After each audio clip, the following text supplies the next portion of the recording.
Le pape est actuellement dans une posture qui laisse présager le pire, malheureusement, et j'aimerais parler des réactions que cela a suscité en France notamment.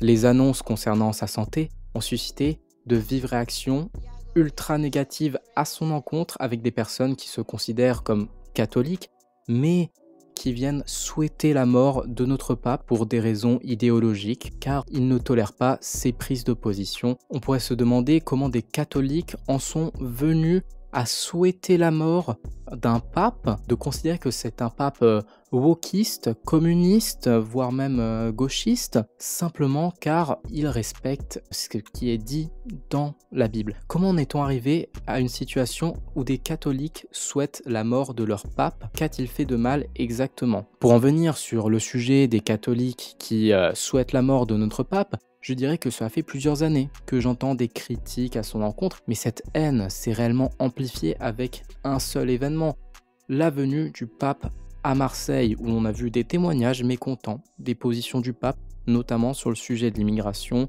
où on a pu voir CNews qui n'a pas hésité à lui cracher dessus. François, il y a quelque chose de radical dans le discours de François, comme s'il voulait appliquer à la lettre le message des évangiles. Il fustige le matérialisme et l'égoïsme de l'époque, il attaque la société libérale qui a construit d'un système social et économique injuste à sa racine, et on regrette que la majorité des ressources de la planète soit réservée à une minorité. De là à dire que François est marxiste, il n'y atteint pas que certains franchissent terre, toit et travail pour tous. Ajoute-t-il l'histoire d'avancée le programme que l'URSS de Lénine de Brezhnev aurait signé. Pourquoi les évêques ils écoutent pas ça? Pourquoi ils nous écoutent pas? Pourquoi ils veulent nous faire crever?